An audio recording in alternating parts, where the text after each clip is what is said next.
Hello all, Richard's my name. I am one of the strength and conditioning coaches with Wesley, and part of what we have put together here in the sports department is a nutrition plan, okay, which I've taken on. I've done sport nutrition as part of my degree. I love food in general, and I've been following and making recipes and following nutrition for over 10 years. So I do know quite a bit about it. Although I'm not a sports nutritionist or a dietitian, I do know quite a bit about it. So what I'm going to bring to you is some tips that I have learned for everyone, just for optimal health, not for sports performance, just for optimal health. And I'm going to start with 3 topics today. So the 3 topics that I'm going to work with are hydration, so make sure you get enough water, and a couple of tips and ideas on how to do that.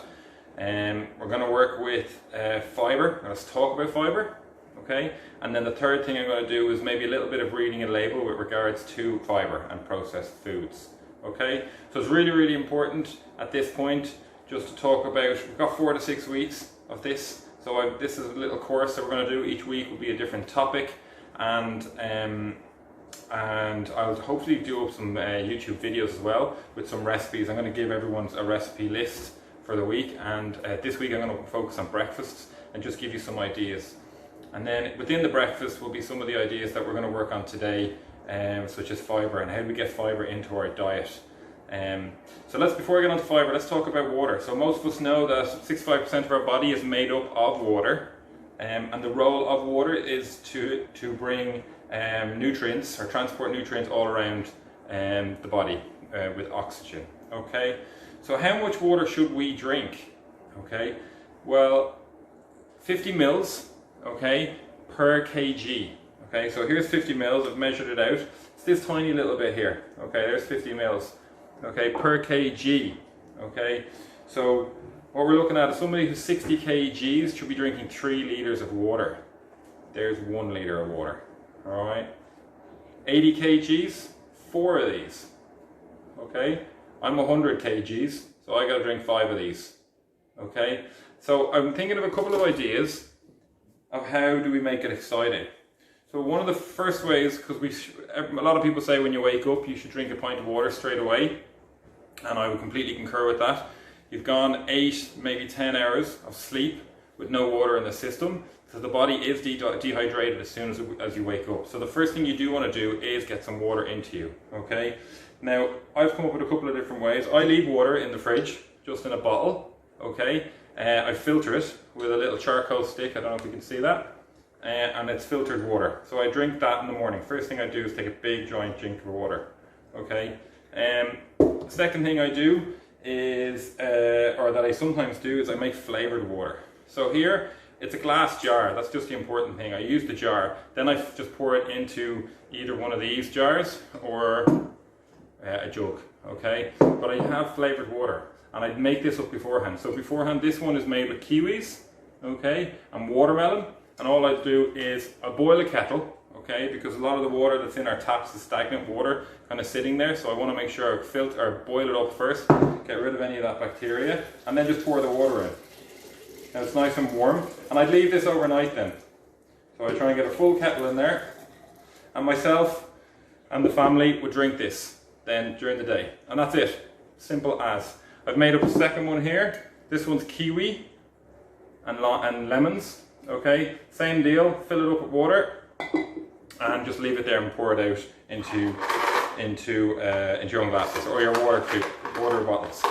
Another thing you can do is bring water with you I see a lot of girls and boys doing it in school where they bring their water bottles around with you. Keep going at home, because you're studying, you're sitting all day. In between each of the lessons, get up, go get a drink of water, fill your bottle up, and come back with your flavoured water.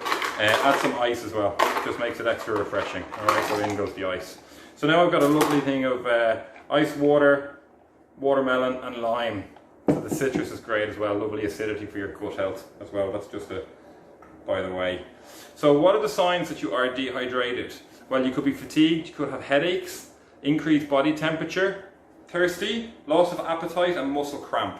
So if you have any of those things, you're dehydrated, okay? When you pee, your water should be see-through, Okay, so we shouldn't have that yellowy consistency. The deeper, the richer the yellow in your pee, the more dehydrated you are. Okay, so that's our dehydration section. The next thing I want to talk to you about is fiber.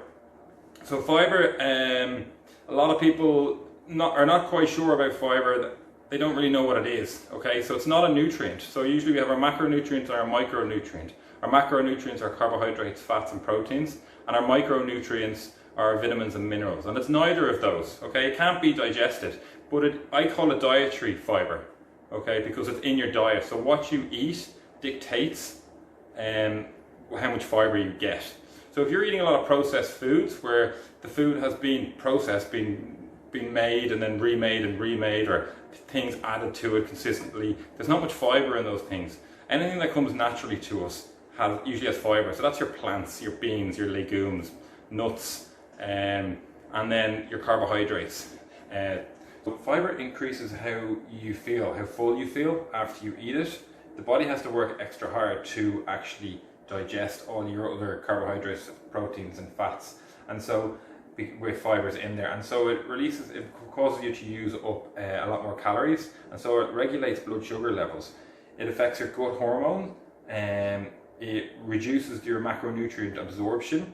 Okay, it regulates your body weight, improves your glucose in your metabolism, and has been proven to reduce blood pressure. Okay, so really good element of your diet. It should be made up with fiber. So just wanted to highlight the importance of fiber in your diet before we move on. Actually, with fiber, so fiber is a part of the plant, okay, that our bodies cannot digest. Okay, so you're looking at the skins of vegetables and fruits, okay, nuts, seeds, nuts and seeds, whole wheat, anything that has whole on it. So your whole grain, whole wheat, they're like using the whole germ, or sorry, the whole element of a grain, okay, not just the germ that would be used in a white flour. Okay, so we're eating the whole lot of it, okay, which means the body has to work harder to break it down, okay, and digest it, okay, and as a result of this, it decreases of this digestion in the stomach where it has to work harder. The fiber can decrease heart disease, obesity, some cancers, it controls blood pressure, okay, so we're looking to replace our carbohydrates with higher fiber foods, okay, and some of the best ways to do this is if we're looking at a food label and it says high in fiber, it should have 6 grams per 100 grams, okay, so if we're reading a label on the back here, so I've got some nuts here, I'm looking at the back, carbohydrates, 64 grams of carbohydrates, and the protein or the fiber on it is 8.6 grams. So I've made a little list here that I'm going to refer back to. So with the porridge, what I'd like you to remember is a little rule, and it's called the 5-to-1 rule. Okay, so when we're looking at a packaged food, if it's not a fruit or a vegetable and we're going to buy the actual packet, I want you to remember the 5-to-1 rule. That being that we're going to divide the fiber into the carbohydrate, okay, and we'll see if it's less than 5 grams.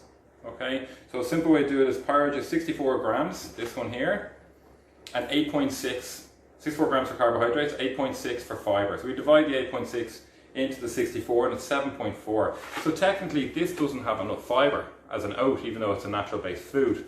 But what will pimp it out or make it more fibrous is if you add some nuts on it. So that's why you always see people adding maybe some sunflower seeds or flaxseed or something like that on top of the porridge. Because it's not that far off, 7.4, it's just a little bit above.